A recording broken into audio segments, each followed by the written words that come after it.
Hello दोस्तों, education group study में आपका स्वागत है। आज की इस क्लास वीडियो में हम लोग जो पढ़ रहे हैं सम इम्पॉर्टेंट कंजक्शन, और इसमें हम लोग कुछ कंजक्शंस के महत्वपूर्ण कंजक्शंस के बारे में पढ़ेंगे।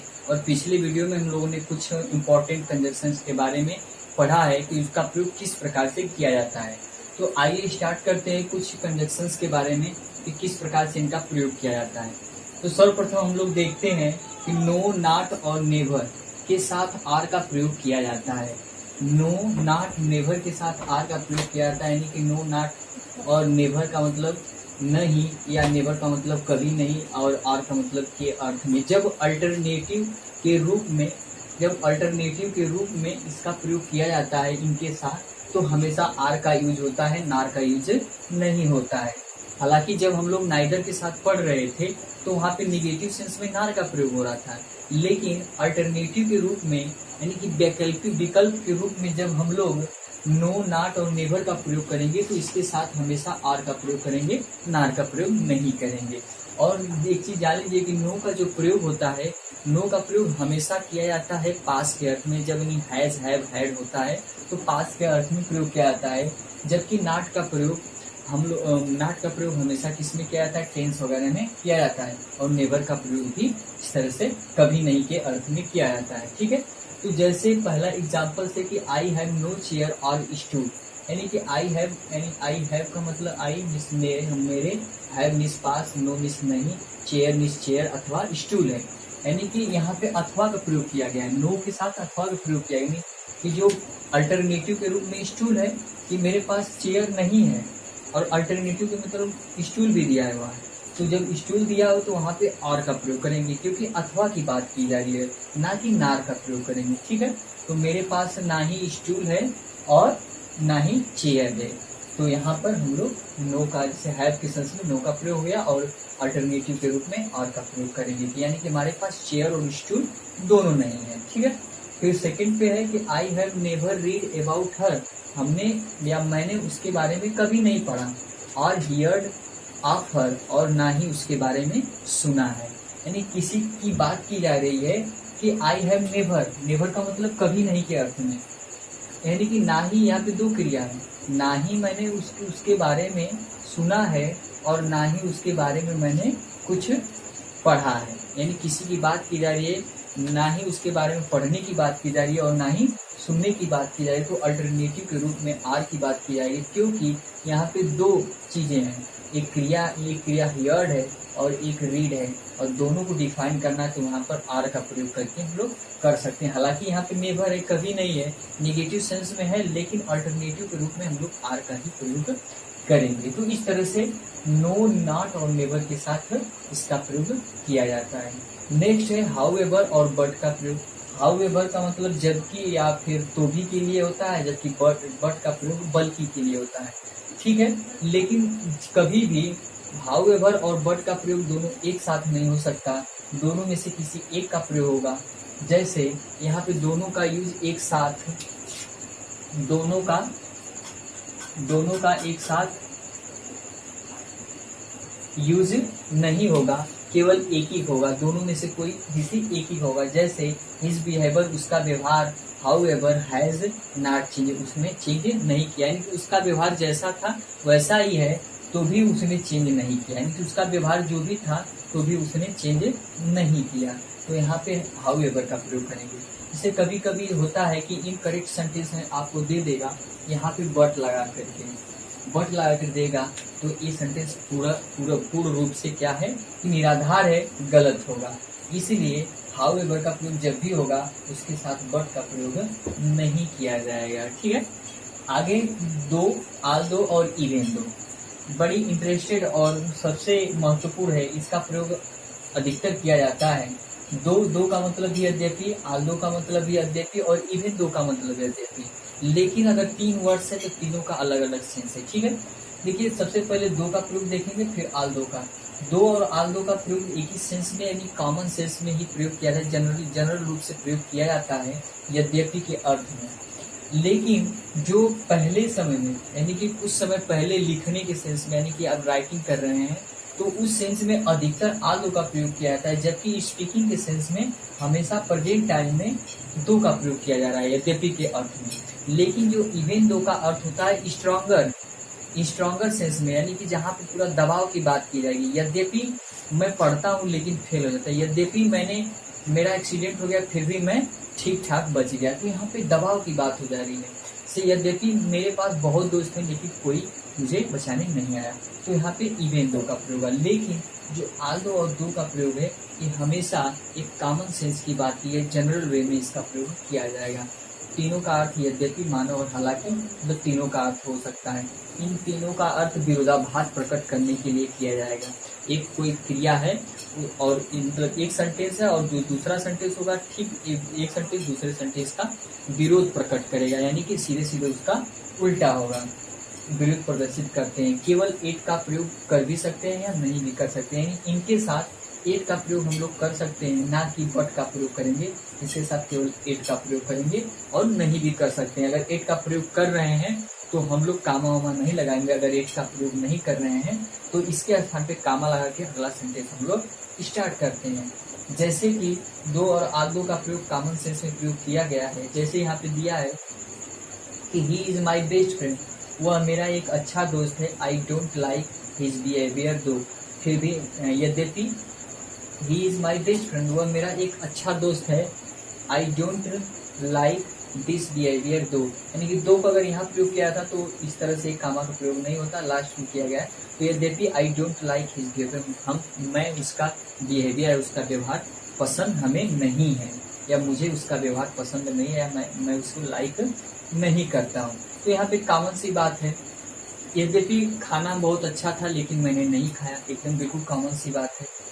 फिर उसके बाद आल दो का प्रयोग क्या होता है? आल दो का प्रयोग जैसे बताया गया कि ये भी कॉमन सेंस के लिए होता है, लेकिन तो पहले के समय में ट्रेडिशनल रूप से इसका प्रयोग बहुत किया जाता है राइटिंग के लिए। तो इसे यहाँ दिया है although he is poor yet he is honest, यद्यपि वह गरीब है एट फिर भी इज ऑनेस्ट, वह ईमानदार है। तो यहाँ पे एट का प्रयोग किया गया है। एट का प्रयोग किया गया तो कामा का प्रयोग नहीं किया गया, जैसे कि यहाँ पे कामा का प्रयोग किया गया है। तो इस सेंस में यानी कॉमन सेंस में एट और दो का दोनों का प्रयोग किया जाता है। कॉमन सेंस में दो और एट का दोनों प्रयोग किया जाता है, लेकिन अधिकतर बोलने के सेंस में यानी स्पीकिंग के सेंस में दो का प्रयोग प्रेजेंट टाइम में बहुत धड़ल्ले से हो रहा है। लेकिन आल दो का प्रयोग राइटिंग स्किल के, यानी जब राइटिंग की जाती है तो वहाँ पे आल दो का प्रयोग किया जाता है। अब इवेंट दो में हम लोग आते हैं। तो इवेंट दो जब स्ट्रॉन्गर कॉन्स्टेंट यानी कि बहुत समझ लीजिए दबाव बहुत ज्यादा विरोध प्रदर्शित करे, यानी विरोध को दबाव के साथ प्रदर्शित जहाँ पर हो, तो वहाँ पे हम लोग इवेन दो का प्रयोग करेंगे। जैसे इवेन दो the work was hard, even दो द वर्क वाज हार्ड यानी कि कार्य कठिन था, आई कंप्लीटेड, फिर भी मैंने क्या किया, उसे कंप्लीट किया। तो भी मैंने यहाँ पे जैसे नहीं दिया तो भी हम कर सकते हैं, हम मैंने क्या किया, कंप्लीट कर लिया। तो इस तरह से इवेन दो का प्रयोग किया जाएगा। इवेन दो का प्रयोग हमेशा स्ट्रॉन्गर के लिए किया जाएगा, ठीक है। फिर उसके बाद as soon as, fourth number पे एज सुन एज, जैसे ही जैसे इसका हिंदी अर्थ होता है। जैसे ही रीच्ड द स्टेशन, एक सेंटेंस है, दूसरा ट्रेन डिपार्टेड, ट्रेन क्या हो चुकी थी, छूट चुकी थी। तो यहाँ पर होगा सबसे पहले हम लोग as soon as he reached, जैसे ही वह रीच मीन्स पहुंचा था स्टेशन, इस स्टेशन पर। द ट्रेन डिपार्टेड, ट्रेन क्या हो चुकी थी, छूट चुकी थी या चली गई थी। तो इस तरह से एज सुन एज का प्रयोग यानी जैसे ही यानी कि जैसे ही मैं स्कूल गया घंटी बज चुकी थी, या जैसे ही मैं क्लास में गया बच्चे खड़े हो गए। तो इस तरह से इसका एज सुन एज का प्रयोग किया जाता है। नेक्स्ट टिल और अनटिल और अनलेस का प्रयोग किया जाता है। हालांकि अनटिल का प्रयोग जो होता है समय के संदर्भ में जब तक के लिए होता है, और अनलेस का प्रयोग जब तक न, यानी कि निगेटिव सेंस में शर्त, जब कंडीशन की बात की जाए तो वहाँ पे अनलेस का प्रयोग किया जाएगा।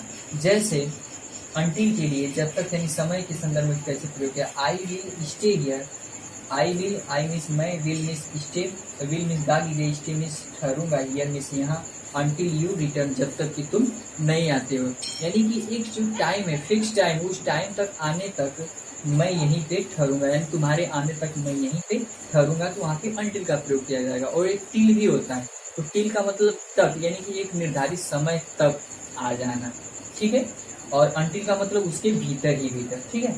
फिर उसके बाद अनलेस का प्रयोग निगेटिव सेंस में किया जाता है कि यू कैंट सक्सेस, तुम सफल नहीं हो सकते हो, अनलेस यद्यपि अनलेस जब तक कि यू वर्क हार्ड, जब तक कि तुम कठिन परिश्रम नहीं करते हो। ठीक है, या फिर ऐसे भी कर सकते हैं अनलेस यू वर्क हार्ड, जब तक तुम कठिन परिश्रम नहीं करोगे यू कैंट सक्सेस, तुम सफल नहीं हो सकते। तो हमेशा इसका प्रयोग निगेटिव सेंस में अनलेस का, क्योंकि लेस जो होता है हमेशा कमी को बताता है। जब भी लेस किसी वर्ड्स में लग जाता है तो वहाँ पे कमी को ही प्रदर्शित करता है। तो उसी तरह से यहाँ पे कि जब तक तुम कार्य नहीं करते हो, यानी जब तक कि तुम खाना नहीं पकाते हो, क्या करेगा तो तुम मतलब खा नहीं सकते हो या फिर नहीं कर सकते। तो इस तरह से अनलेस का प्रयोग किया जाए। फिर 6 नंबर पे है वेन। वेन का मतलब जब होता है, वाइल का मतलब जबकि होता है। तो वेन का प्रयोग इस टाइम के सेंस में किया जाता है और जबकि वाइल का भी टाइम के सेंस में ही किया जाता है। तो when I entered in the class, जब मैंने क्लास में पहुंचा, स्टूडेंट स्टैंड अप, स्टूडेंट क्या जितने विद्यार्थी थे सब खड़े हो गए। और वाइल का मतलब जबकि, I read English while my brother read maths, क्योंकि मैं इंग्लिश पढ़ रहा था जबकि मेरा भाई क्या पढ़ रहा था, मैथ पढ़ रहा था। यानी कि इसमें भी जब दो कार्य अलग अलग हो, जैसे मैं खेल रहा था जबकि मेरा भाई या फिर मेरा ब्रदर या फिर बच्चे गा रहे थे, तो इस तरह से जबकि का प्रयोग किया जाएगा। फिर लास्ट में है एज इफ और एज दो। एज इफ का मानो और एज दो का मतलब मान लो कि, यानी कि दोनों का जो अर्थ होता है सपोज के अर्थ में, यानी कि मान लो के अर्थ में किया जाता है। ठीक है, मान लो के अर्थ में किया जाता है। जैसे मान लीजिए दिया हुआ है एज इफ का प्रयोग। एज इफ का मतलब जैसे ही बिहेव्स, उसने व्यवहार किया जैसे कि ही वेयर अ किंग, वह क्या था, एक किंग था। तो सबसे बड़ी चीज एज इफ और एज दो का प्रयोग जब भी किया जाएगा हमेशा पास्ट में जो भी इसके वर्ब रहेंगे, जैसे यहाँ पे वेयर हो गया, फिर उसके बाद हैड हो सकता है, हैव हो सकता है, यानी कि पास्ट कंडीशन में ही इसका प्रयोग किया जाएगा। पास्ट के जितने हेल्पिंग वर्ब रहेंगे उन्हीं का प्रयोग करते हुए इसको किया जाता है, क्योंकि यहाँ पे एक माना जाता है। तो जैसे ही बिहेव्स, उसने ऐसा व्यवहार किया जैसा कि ही वेयर अ किंग, वह एक राजा हो, यानी कि यहाँ पे मान लो कि मानो की भी हो सकता है। ही बिहेव्स, उसने व्यवहार किया मानो कि ही वेयर ए किंग, वह एक राजा हो। ठीक है, उसी तरह से सी ऑर्डर्स, उसने सी मीन्स उसने या वह, ऑर्डर्स मीन्स आदेश दी, एज दो मान लो कि ही वेयर बॉस, वह क्या हो, एक बॉस हो, मालिक हो, यानी कि मानो कि वह एक बॉस हो। ठीक है, तो इस तरह से इसका प्रयोग किया जाता है, यानी कि नो और नॉट और नेवर का प्रयोग हमेशा किया जाता है अल्टरनेटिव के साथ। जब भी इनके साथ अल्टरनेटिव हो तो हमेशा आर का ही प्रयोग किया जाता है, बट का या नार का प्रयोग नहीं कर सकते। नो का प्रयोग हमेशा पास के अर्थ में किया जाता है और नॉट का प्रयोग नहीं के अर्थ में जब टेंस हो तो उसमें किया जाता है, और नेवर का प्रयोग कहीं कभी भी नहीं के लिए किया जाता है। वहीं पे हाउएवर और जब बट का प्रयोग हाउएवर मतलब तो भी के अर्थ में, और बट का प्रयोग बल्कि का प्रयोग करते हैं, बल्कि के अर्थ में करते हैं, और दोनों का प्रयोग एक साथ नहीं कर सकते हैं। और वहीं पे दो, आल्दो और इवन दो और आल्दो का प्रयोग एक कॉमन सेंस के लिए किया जाता है। खास तौर से लिखने के सेंस में, राइटिंग के सेंस में आल्दो का प्रयोग होता रहा है, लेकिन प्रेजेंट टाइम स्पीकिंग यानी बोलने के समय में दो का प्रयोग किया जा रहा है। और इवन दो का प्रयोग भी हालांकि होता है या मान लो कि होता है, तीनों का प्रयोग विरोध प्रदर्शित करने के लिए होता है, जबकि इवन दो का प्रयोग एक स्ट्रॉन्गर सेंस में यानी कि अधिक विरोध प्रदर्शित करने के लिए होता है। वहीं पे एज सुन एज का प्रयोग जैसे ही जैसे का अर्थ में किया जाता है, और अनटिल और अनलेस का प्रयोग जब तक कि समय के अर्थ में, और अनलेस का प्रयोग कंडीशन के अंतर्गत में, वेन का प्रयोग जब और वाइल का प्रयोग जबकि के लिए, एज इफ का प्रयोग मानो की, और एज दो का प्रयोग मान लो कि, यानी दोनों सपोज के अर्थ में किया जाता है। तो बस इस वीडियो में इतना ही था, मिलते हैं अगले वीडियो में, तब तक के लिए धन्यवाद। अगर वीडियो अच्छा लगे तो लाइक शेयर सब्सक्राइब करें। थैंक्स।